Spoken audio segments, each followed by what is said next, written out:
A classificação do relevo brasileiro. Gente, então agora nós já vimos a estrutura geológica do Brasil, já vimos as formas de relevo.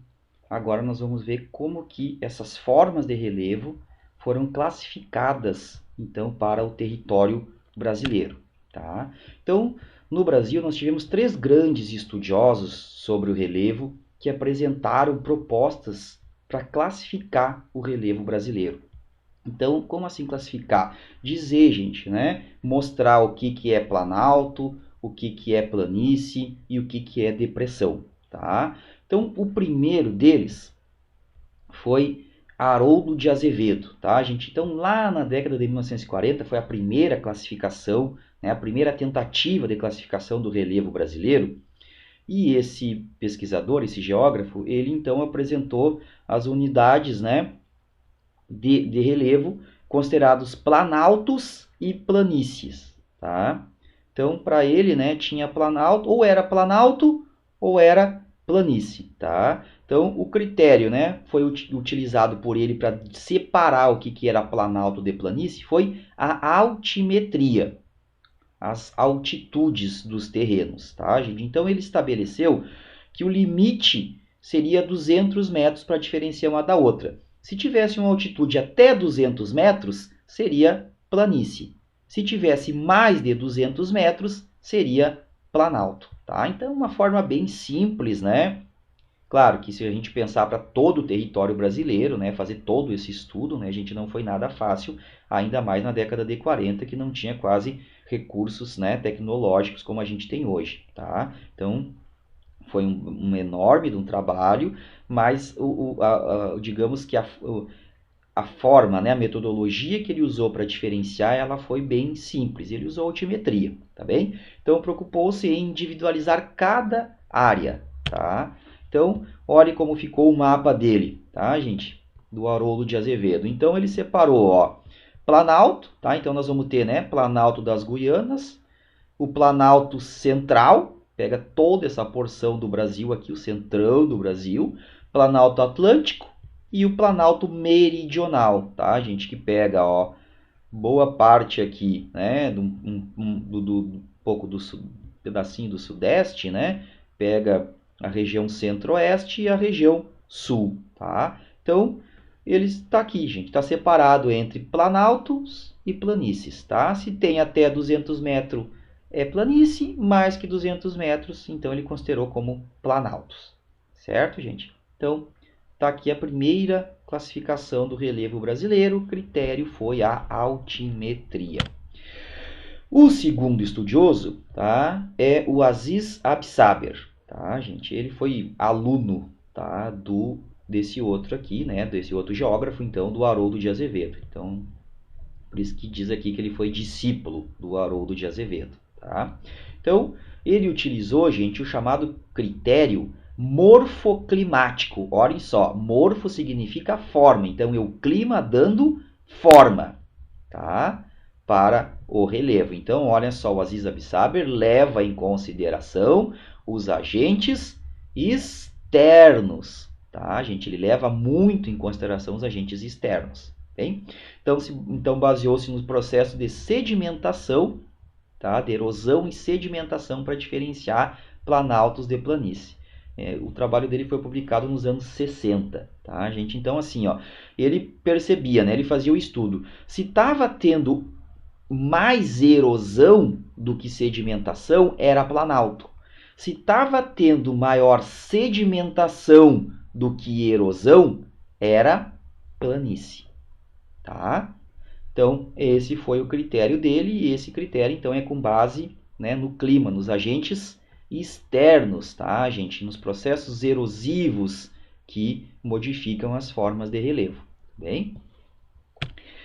Tá aqui o mapa dele, ó. Então, nós vamos ter também, né, ó, planaltos e planícies, tá? Então, fica um pouco diferente do mapa anterior, tá? A gente não se preocupe, vocês não precisam decorar esses nomes aqui, tá bem? Eu quero que vocês compreendam os critérios, certo? Tá? O que um usou e o que o outro usou, tá? Para diferenciar, tá? Mas não se preocupem que eu não vou, né, pedir para vocês colocarem os nomes então das unidades, tá bem? Mas então, tá aqui, gente, ó, o mapa, né, do Aziz Absaber, então, tá, com planaltos e planícies. Vocês se deram conta, não está faltando nada aí das formas que a gente estudou anteriormente? Tá faltando uma sim. E aí, gente, vem um próximo estudioso do relevo, que já é agora no final, né, bem mais recente, ó, no final dos anos 80, tá? Que é o Jurandir Ross, tá? Então, esse estudioso, gente, ele fez uso já de modernas tecnologias para estudar o relevo. Então, ele usou o sensoriamento remoto, que vocês já sabem muito bem o que é, e usou a aerofotogrametria, né, que são fotos aéreas, fotos tiradas a partir, né, da aeronave, tá, gente? Então, para fazer, né, todo o estudo das altimetrias e das formas do relevo. Então, a classificação dele é bem detalhada, tá? A gente chega muito mais próximo da realidade do que as duas anteriores, tá? E aí, ele destacou uma nova forma de relevo que os outros dois não falaram, que foi as depressões, tá, gente? Então, as depressões até 89 não apareciam nos mapas de relevo do Brasil, tá? Então, ele considera 3 critérios. O critério morfoestrutural, ó, morfo, forma, né? Estrutura, a gente já viu o que é, tá? Estrutura está relacionado com bacia sedimentar, com escudo cristalino ou com dobramentos modernos. A gente viu que dobramentos modernos nós não temos no Brasil, não estamos em zona de contato de placas. Então, tá? Ele levou em consideração se o relevo que ele estava estudando estava dentro de uma bacia sedimentar ou se estava dentro de um escudo cristalino, tá? Ele levou em conta também o tipo de rocha, tá? A gente de cada uma, né, dessas formas de relevo. O outro critério que ele levou em conta foi o morfoclimático, ó. Então considera a ação dos climas pretéritos, tá, gente? Então como que os climas, né, ao longo do tempo geológico vem moldando aquela forma de relevo, tá? E o outro critério foi o chamado morfoescultural, tá? Que também dá muita atenção, né, para os agentes erosivos externos, tá? Então, para o intemperismo, né, principalmente intemperismo químico e erosão, como a gente falou, tá? Então, o relevo brasileiro ficou dividido em 28 compartimentos. Então, olhem, gente, o mapa, né, do Jurandir Ross. Então, ele dividiu o Brasil. Olhem como está bem mais detalhado que os outros. Cada um desses números que vocês estão vendo aqui, gente, né, dá nome a um compartimento, a um planalto, a uma planície ou uma depressão, tá? Então, está bem detalhado. Então, ele dividiu, né, em 11 planaltos, tá? A gente então vai ter planaltos que ficam em cima de bacias sedimentares. Querem um exemplo? Aqui, ó. Planaltos, o número 3, planaltos e chapadas da bacia do Paraná. Que bacia do Paraná é essa, gente? A que nós acabamos de falar. Bacia sedimentar do Paraná. Essa aqui, gente, ó. Toda essa região aqui coberta por derrames vulcânicos que nós falamos nas aulas anteriores, tá bem? Então aqui a gente viu que era um planalto, né? Então ele chamou de planaltos e chapadas, né? Chapada é um planalto bem plano em cima, tá? Forma de uma mesa parece, tá? Bem plano, certo? Então planaltos e chapadas da bacia do Paraná, é todo esse número 3 aqui, olhem para vocês verem, ó, tá? Então é um planalto que está dentro de uma bacia sedimentar, certo? Aí tem, né, o que ele chamou de o planalto da Amazônia Oriental, tá, gente? É esse aqui, ó, tá? Esse aqui, tudo isso aqui, planalto da Amazônia Oriental. E aí vai, tá, gente? Ele dividiu também, né, os planaltos, né, que estão nos escudos cristalinos, tá? Então ele fez uma divisão bem criteriosa, tá? Ele tem outras 11 depressões também, certo? Olha a 22, que nós tínhamos falado lá na aula das formas de relevo. 22, depressão, que eu lá no mapa do Rio Grande do Sul disse para vocês que era a depressão central do Rio Grande do Sul. Olha como ele chamou depressão periférica do Rio Grande do Sul. Por que periférica, gente? Porque ela está no finalzinho da bacia sedimentar do Paraná.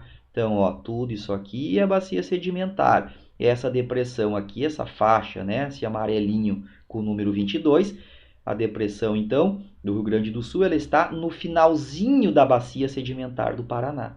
Tá? Ela está em contato com o 11. O que é o 11? O 11 é o Planalto Sul-Rio-Grandense. É um planalto que está em cima de um escudo cristalino. Certo, gente? Então, viram como ficou bem detalhado. E aí, nós temos, então, por último, as planícies. Tá? Então, olhem o 27 aqui no Rio Grande do Sul. Ó. O que é o 27? Planície da Lagoa dos Patos e Mirim. Tá? A gente que pega, né, praticamente toda a extensão, né, todo o litoral do Rio Grande do Sul. Ele chamou de Lagoa dos Patos e Mirim. Então ele, né, detalhou muito, tá, gente, esse mapa e é, né, o que é levado em conta hoje no Brasil para vários estudos de planejamento do território brasileiro, né, até para procura, né, de novas áreas para mineração, enfim, tá? Então esse mapa aqui ele é muito detalhado, tá? E divide então o relevo brasileiro, né, em 28 compartimentos, tá? Planaltos, depressões e planícies.